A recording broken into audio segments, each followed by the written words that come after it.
Laisse-moi te dire que si tu respectes les conseils des experts financiers, des courtiers en bourse ou alors de ton banquier pour gérer et faire fructifier ton argent, alors je peux te dire que tu es dans le caca. Tout simplement, je vais te montrer aujourd'hui, par le biais d'exemples qui sont concrets, il y a toutes les preuves, tout est documenté, comme je te le montrerai juste après, au niveau de recommandations sur l'achat d'actions en bourse qui ont été faits en l'occurrence dans les exemples que je vais te montrer par Bourse Direct, ok, le courtier en ligne Bourse Direct. Alors le but, c'est pas de taper dans cette vidéo sur les analystes, sur les experts financiers de Bourse Direct, tu l'auras compris, c'est juste de regarder ce qu'ils ont recommandé, de regarder si les actions ont performé ensuite ou pas, et justement, qu'est-ce que moi j'aurais fait à la place avec les outils dont je dispose, les connaissances et l'expérience dont je dispose en matière d'investissement en bourse et de trading, qu'est-ce que j'aurais fait à la place? Qu'est-ce qui, selon moi, ne fonctionne pas du tout dans leur logique? Et de fait, on va analyser tout ça, on va passer derrière l'écran et je vais te montrer exactement les recommandations faites par les analystes de Bourse Direct et ce que moi j'aurais fait et si justement je pense qu'elles ont valé vraiment la peine.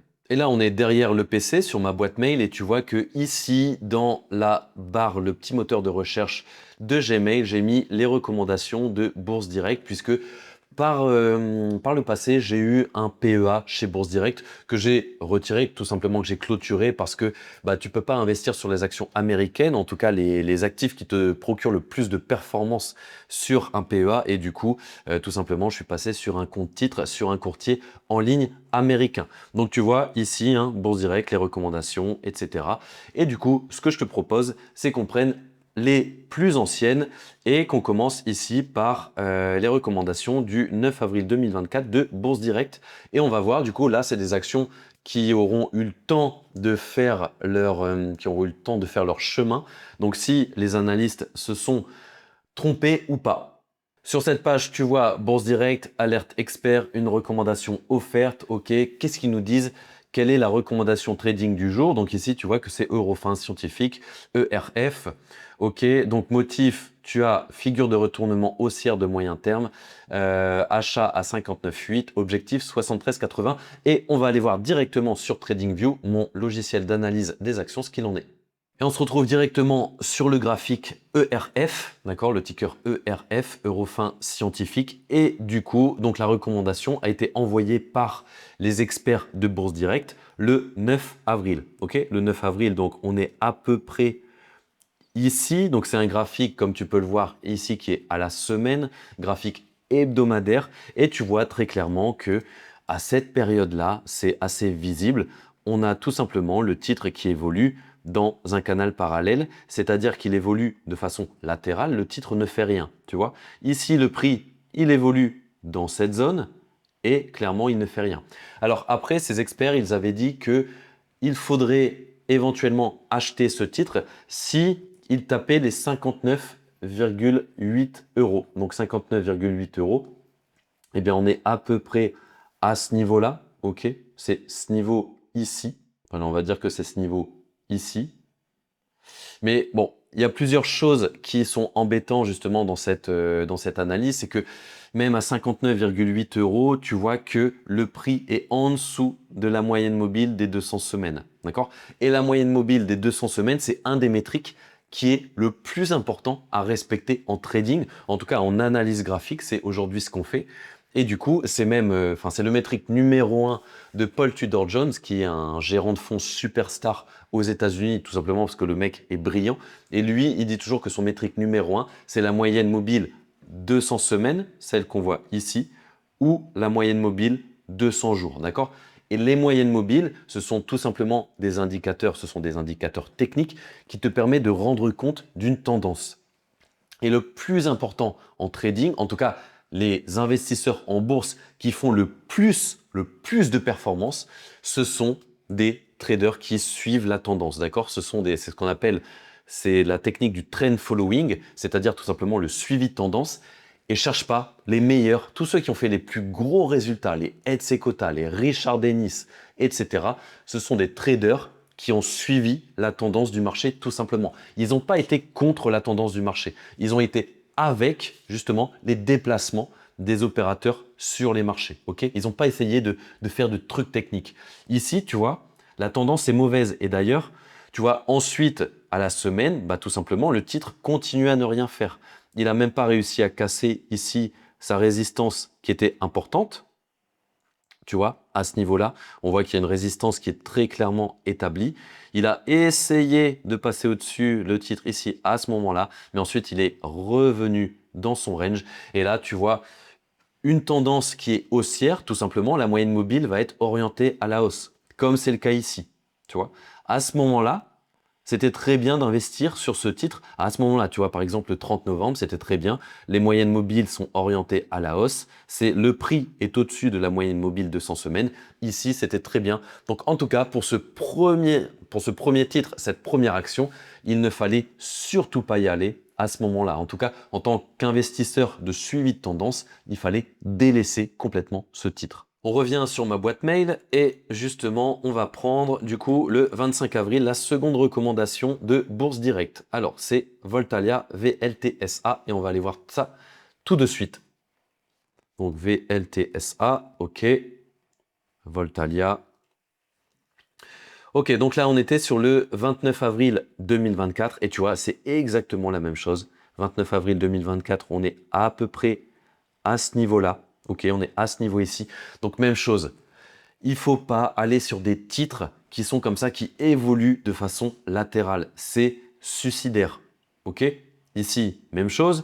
Le titre, il évolue dans un canal parallèle, ici. Ici, les moyennes mobiles sont latérales, donc elles n'évoluent ni à la hausse ni à la baisse. Elles sont tout simplement, elles sont flat. Ok? C'est ce qu'on appelle dans un range. Et en plus, à la semaine, le titre, il est largement en dessous de la moyenne mobile des 200 jours. Ok?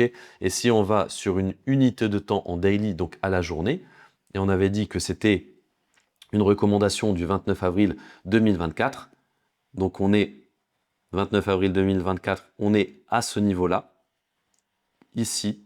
Et la même chose, 29 avril 2024, tu es en dessous de la moyenne mobile des 200 jours, le métrique le plus important en analyse graphique. Et déjà, franchement, si tu retiens que ça de cette vidéo, que tu n'investis jamais sur un titre qui est en dessous de sa moyenne mobile des 200 semaines ou des 200 jours, alors c'est vraiment la chose la plus importante à retenir. Donc là, je vois très bien ce qu'ont joué les analystes, les experts de Bourse Direct. Ils ont joué, du coup, ils ont estimé que ici il y avait une résistance, ok, que le titre avait du mal à casser, tu vois, à ce niveau-là, tout simplement. Et que ensuite, si ça se retournait à la hausse, c'était une bonne opportunité d'achat. Le problème, c'est que si tu regardes ensuite, le titre, il n'a rien fait du tout. Le titre, il est resté dans son canal parallèle. Et tout simplement, si on se remet à la semaine, il a continué à ne rien faire. Donc tu aurais été sur ce titre, forcément Bourse Direct aurait pris des commissions pour investir sur cette action et finalement elle n'aurait rien fait et tu aurais même perdu de l'argent. On retourne encore une fois sur ma boîte mail, on va prendre juste après, hop, du coup on est là sur une recommandation trading du 7 mai 2024, Pernod Ricard. Allez, on va voir RI. RI, donc c'est Pernod Ricard. Et là, on est, bon, bah là, tu vois que très clairement, le titre, on est sur une unité de temps hebdomadaire. Le titre s'effondre littéralement. En mai 2024, on est donc à ce niveau ici. Ok, on est à ce niveau ici. Et là, c'est un véritable carnage. La moyenne, le prix est sous la moyenne mobile des 200 semaines. Les moyennes mobiles ici, donc celle en verte, la moyenne mobile des 20 jours, et la moyenne mobile des 9 jours, elles sont orientées à la baisse. Donc clairement, la tendance, elle est pourrie, elle est horrible.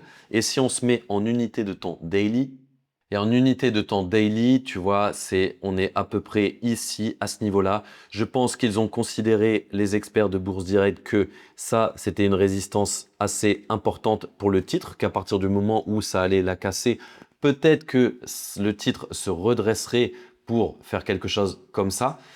Et sans doute un rebond sur ce support ici également. Ils ont considéré que c'était pas mal, mais tu vois, encore une fois, bah, toutes les moyennes mobiles sont orientées à la baisse. Donc, ok, là, la moyenne mobile se redresse un petit peu, mais hop, boum, après, elle repart à la baisse. C'est en dessous de la moyenne mobile des 200 jours, puisque là, on est en unité de temps à la journée. Donc, clairement, Ici encore, ils n'ont pas suivi ce que font les meilleurs, tout simplement, ceux qui ont fait des rendements de 280 000% comme Ed Seykota en 12 ans, qui sont passés une somme de 5 000 $ à 15 millions de dollars. Et c'est des traders de tendance, encore une fois, ils suivent la tendance. Et là, est-ce qu'il y avait un bon moment pour investir sur Pernod Ricard? Le bon moment, oui, c'était ici. C'était ici, tu vois. Là, il y avait une bonne tendance. Tu vois que ici, les moyennes mobiles s'orientent, hop, à ce moment-là, à la hausse. Et ici, c'est très bien. Et ici, c'est très bien pour investir. Le prix est au-dessus de la moyenne mobile de 100 jours. Voilà. Les tendances sont haussières. La moyenne mobile, qui est l'indicateur technique, à mon sens, le plus important en trading, en analyse graphique, et c'est aujourd'hui ce qu'on fait. Et du coup, il faut que ces tendances soient à la hausse. Parce que, pourquoi? Le trading, c'est-à-dire l'analyse graphique, c'est ce qu'on fait là aujourd'hui. En fait, il faut se baser sur la psychologie des investisseurs, de ceux qui investissent en bourse. Et clairement, si une action monte, ça veut dire que les investisseurs ont envie de l'acheter et tu vas avoir un effet boule de neige et plus d'investisseurs, plus il y a d'investisseurs qui ont envie de l'acheter, plus ça va amener d'autres investisseurs qui vont avoir envie de justement convoiter et récupérer ce titre à l'achat. Et aujourd'hui, je suis hyper fier de te présenter ma nouvelle application qui va révolutionner ta vision de l'investissement. Sur ce portail, je te partage mon portefeuille d'actions en temps réel. Tu pourras voir exactement sur quelles actions je suis investi, à quel moment je suis rentré, à quel moment je suis sorti et tu seras notifié en temps réel lorsque je rentre sur une position ou lorsque je sors d'une position. Il y a également une fonctionnalité qui te permettra de voir quand je suis rentré et quand je suis sorti directement sur un graphique. Et tu as aussi un onglet formation qui te permettront d'accéder à des vidéos éducatives sur le trading et de profiter de mes points de marché au moins une fois par semaine. Et si tu le souhaites, je te donne un mois d'accès gratuit à ce portail. Il te suffit juste de remplir le Google Form qui se trouve en description ou en commentaire épinglé. Tu as juste à renseigner ton prénom et ton adresse email et je t'enverrai directement les identifiants. On revient sur ma boîte mail et ce qui peut être intéressant aussi, c'est d'aller voir la dernière recommandation trading des experts de Bourse Direct. Et du coup, on va aller regarder tout de suite. Hop, la recommandation trading du jour. On est sur Renault, RNO. Ok, c'est une recommandation du 20 janvier 2026. Et donc, ils nous disent motif rebond sur support majeur. Donc, achat à 31,80 et on va aller voir directement sur le graphique ce que ça donne. Donc, 20 janvier 2026 et achat à 31,80. Donc, RNO, on est là. Donc, c'était 20 janvier 2026. Donc, on peut se mettre en unité de temps à la journée en daily ici parce que du coup c'est pas une période qui est trop éloignée et là on est sur le 20 janvier 2006 donc on est à peu près eh bien on est ici, ok, et là je vois très bien ce qu'ils ont joué. Donc encore une fois on a une moyenne mobile des 200 jours qui est au-dessus du prix, ou en tout cas le prix qui est en dessous de la moyenne mobile des 200 jours. Ici très clairement ce qu'ils ont joué c'est un rebond à nouveau du titre. Tu vois, à ce niveau-là, ils ont joué le rebond du titre, sauf que, même chose, la tendance est baissière, le titre ne fait rien, ici les moyennes mobiles n'ont pas eu le temps de se remettre à la hausse, et du coup, c'est un mauvais pari sur une tendance qui est pourrie, et donc, il ne fallait surtout pas y aller, et tu vois, juste derrière, le titre, il s'est littéralement effondré. Si tu as vraiment une seule chose à retenir de cette vidéo, c'est que tu dois respecter et investir sur des actions qui sont dans une tendance saine et haussière, d'accord? Tu veux pas que les moyennes mobiles fassent ça ou que les moyennes mobiles fassent ça, ok? Tu veux que les moyennes mobiles fassent ça. Les moyennes mobiles les plus importantes pour moi, c'est la moyenne mobile des 200 périodes, donc 200 semaines si tu es en unité de temps hebdomadaire, 200 jours si tu es en unité de temps à la journée et la moyenne mobile 50, d'accord? 50 périodes, 50 semaines ou 50 jours. Le prix, vraiment, pour que le trade soit bon, le prix doit être au-dessus de ces deux moyennes mobiles. Et c'est, encore une fois, je te le répète, ceux qui ont fait les plus gros résultats en trading sur ces dernières années et ceux que j'ai étudiés, vraiment les anciens, ceux qui ont tutoyé les étoiles et ont fait des performances de dingue, c'était des traders de tendance. N'hésite pas à mettre un pouce bleu et à t'abonner à cette vidéo si tu as kiffé, ça va beaucoup m'aider. Et si tu le souhaites, je te donne accès à mon portefeuille d'actions. Tu auras accès à mon portefeuille d'actions en temps réel sur un portail. Tu pourras aussi aller directement sur des graphiques pour voir à quel moment je me suis positionné. Tu seras informé en temps réel dès que je bouge par le biais d'un mail que tu recevras directement. Tu seras informé de mes stop loss, etc. Tu sauras exactement ce que je fais à la seconde près sur mon portefeuille avec mes investissements qui m'ont permis de générer l'année dernière 70% en bourse. Là, aujourd'hui, je suis à plus de 5% depuis le 1er janvier 2026. Donc, je suis largement au-dessus des indices qui, aujourd'hui, sont en berne et sont à moins 1,5, moins 2, moins 3% pour le S&P 500 et le Nasdaq. Donc, c'est à titre éducatif que je te partage ça. Tu as un mois d'essai gratuit et ensuite, au bout d'un mois, du coup, cette prestation sera payante en sachant que sur ce portail, tu as également accès à une formation et des points de marché réguliers que je te fais au moins une fois par semaine et même plus lorsque le marché est chaud comme en ce moment. Du coup, je te dis à très vite pour une autre vidéo. N'hésite pas à me dire en commentaire si tu as kiffé cette vidéo et si tu as des trucs à ajouter et je te répondrai très rapidement. Allez, ne baisse jamais tes stop loss et à la semaine prochaine.